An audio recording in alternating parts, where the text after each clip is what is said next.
एक और बहुत बड़ा एग्जाम क्लैश। आखिरकार ये हो क्या रहा है?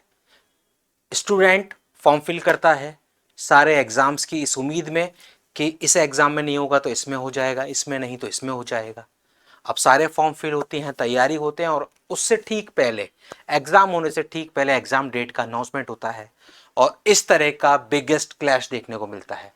आपको याद हो पीजीसीएल डिप्लोमा ट्रेनी, जिसमें इलेक्ट्रिकल और सिविल वाले कैंडिडेट्स एलिजिबल हैं, उनके लिए एग्जाम डेट 1 जुलाई 2026 ऑलरेडी अनाउंस थी।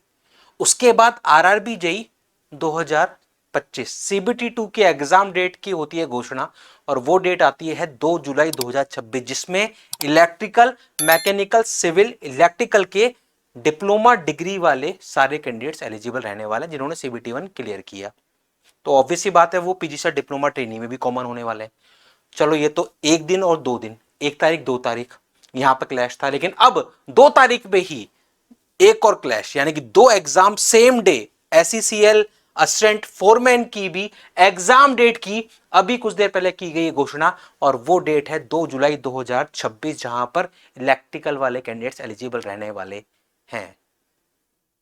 तो आखिरकार इन तीनों एग्जाम्स में कॉमन एस्पिरेंट होगा।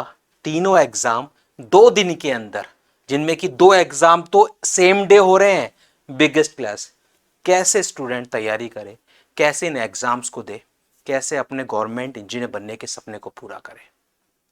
तो एटलीस्ट जो भी अथॉरिटीज हैं, जो भी कंसर्न अथॉरिटीज हैं जो इन एग्जाम्स को कंडक्ट करा रही हैं, एटलीस्ट वो एग्जाम डेट्स को तो देख लें कि वो तो क्लैश ना करें, ताकि हर एस्पिरेंट जिसने फॉर्म फिल किया वो आपका एग्जाम दे पाए। अदरवाइज वो क्या रहा, फॉर्म तो फिल हो रहे हैं लेकिन बच्चा एग्जाम देने नहीं पहुंच पाएगा। अब किसी ना किसी एक एग्जाम को सेक्रीफाइस करना पड़ेगा इन दोनों में से।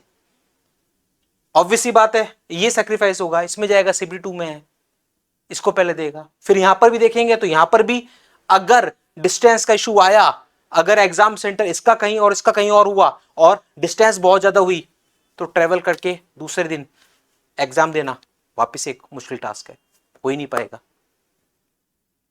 तो यहां पर आप सभी को जो भी ये इन एग्जाम्स को कंडक्ट करा रहे हैं सोचना चाहिए कि ये एग्जाम्स क्लैश ना हो, बच्चों के भविष्य का सवाल है।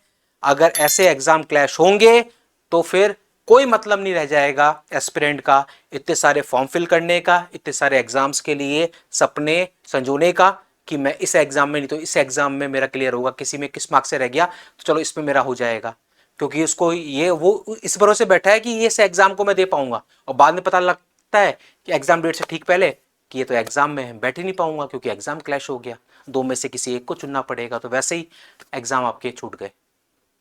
तो एटलीस्ट ऐसा ना हो बच्चों के भविष्य के साथ, एग्जाम डेट्स को ठीक किया जाए। तो अभी ये जो सबसे बाद में एसईसीएल असिस्टेंट फोरमैन की डेट आई है, इसको ठीक करने की जरूरत है। एटलीस्ट ये एग्जाम 2 जुलाई को नहीं होना चाहिए, ये उसके बाद हो, ताकि इन एग्जाम्स को बच्चा इजीली आराम से दे पाए। ये रिक्वेस्ट है एसईसीएल की, जो भी कंसर्न अथॉरिटी है उन सभी से।